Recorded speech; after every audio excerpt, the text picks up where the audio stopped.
You are already a cyborg.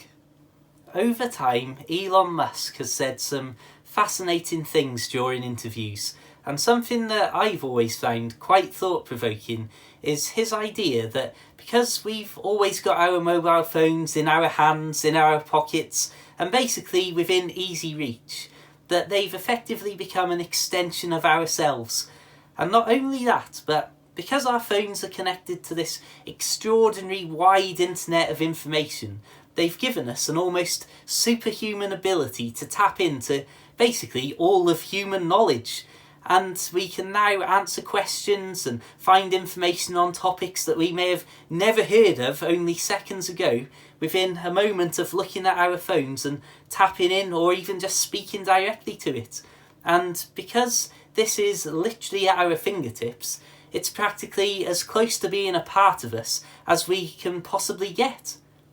Not quite true anymore, as now we live in the age of wearable technology where people are developing and designing glasses and visors that can overlay information as you look around the real world and augment and enhance your actual human experience, giving you information and directions over your real human eyesight, which is a fascinating concept that needs looking into, no pun intended, in another video.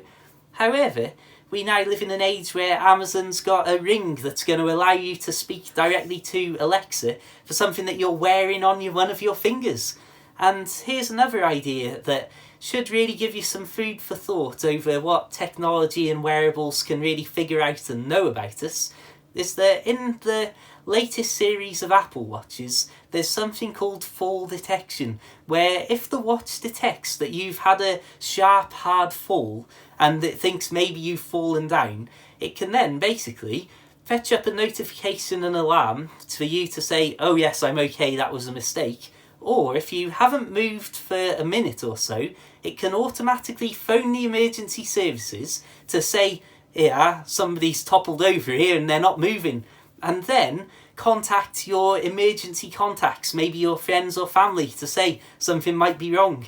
And that's something that is effectively replacing a traditional wristwatch. Over the last few decades, automation has absolutely annihilated production line and manufacturing jobs as machines come in to replace humans that can then work at a greater efficiency, a greater consistency and accuracy than most human beings could ever contemplate or ever even aspire to reach. However, there's a lot of jobs that people like me assumed forever that were safe, things that required a human understanding, instead of simply placing components together on a production line, something that would require an analysis of data or images for an action to then be decided upon by a human understanding what they are looking at. However, I was absolutely blown away by a recent podcast that I listened to in which a radiologist, somebody trained for years and years at medical school to understand all about the human body,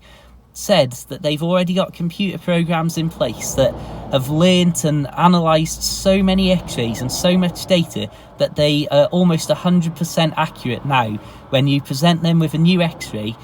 deciding what is wrong with that person and what is the issue with this human being, just based on the sheer amount of data that the artificial intelligence is able to process, as opposed to a human being that has to look at one image at a time and learn over a course of years to understand from experience what is wrong with a human being based on that x-ray. And they even went as far as to say that there was potentially people in medical school now learning this stuff about radiology that would find that job role was almost non-existent because a computer, by the time they left medical school, would already be able to do the bulk of the work. And it would require just a human to double check what the computer says and then say, oh yes, that is that disease, that is that problem, let's move on from there. Extraordinary to think. So if you consider that a job such as a radiologist could be at risk, consider how many other jobs right now are potentially going to be on the chopping block that are not so critical to human life. We've all seen things, for example, such as the big tech giants creating these self-driving cars and competing with each other, and how these cars can drive extraordinarily well out there in the real world amongst the extraordinary unpredictability of humanity in their millions on the roads. Now, you consider self-driving cars as a good indication to the strength of machine learning, of artificial intelligence as a network, being able to learn and understand and know more than a human driver could ever possibly know. So, for argument's sake, we're here on a classic Shropshire country lane here. Actually, quite a nice, wide, relatively good one. So if I come down here and I see a pothole and I think, flipping heck, I'll avoid that pothole, and I avoid it, I might say to somebody, oh, watch out if you're driving down there, there's a big pothole by the entry to blah, blah, blah.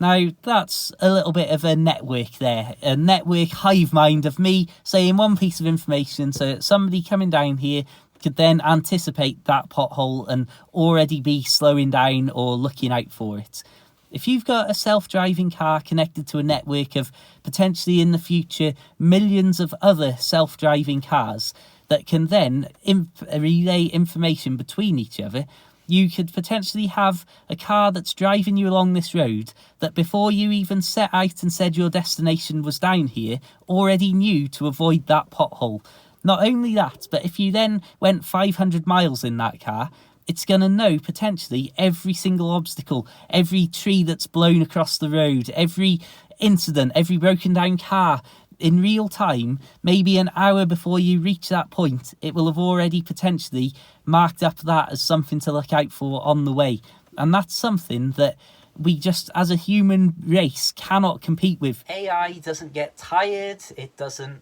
need to take a break, it doesn't get frustrated or angry. It just sits there relentlessly working away at the task in hand, analysing data, information, numbers, images, analysing simulations that it's running to find solutions, looking for patterns. It can not only do this in a tireless, relentless manner, but it can do it thousands of times in a quicker, more immediate way than humans could ever have the ability to do with just the power of the old brain up here. Now, I don't want to sound like a conspiracy theorist here, but it's my belief over the next couple of decades that society is going to go through some absolutely huge upheaval. And it's actually the same belief that some of these tech giant characters themselves have. And you might have seen videos and documentaries where they are creating their own little compounds and hideaways just in case society ever did collapse, which doesn't fill me with joy and optimism for the future if these well-connected people have got those as backup plans. However, in all seriousness, the Office for National Statistics said earlier this year that in the UK alone there's potentially another 1.5 million jobs at risk because of automation. And I believe that could be a conservative estimate over time, as we've seen that it's not just going to be simple jobs or repetitive jobs being taken over by machines. It's the jobs that require understanding that are going to start disappearing. And a lot of those jobs are paying a lot more money than the factory workers were earning who've already seen their jobs disappear to robots decades ago. So as that continues and as millions of jobs start to disappear over time, I just cannot see any industry or any place that millions upon millions of jobs can be created in the near future to replace all of the jobs that are going to disappear, especially those on the higher end of the pay scale. And if there's one thing we know, a rise in human population, rise in unemployment, and potentially ever decreasing tax revenues doesn't make for a settled society. And, well, on that cheery note, I'm simply going to say thank you very much for tuning in. Check the links in the description. You'll find me all over the internet posting all sorts of stuff from the great outdoors and a lot about boat life. Until the next time, my friends, keep it interesting, keep it boat worthy, keep it robot worthy. Have a fantastic day, and of course, my friends, farewell.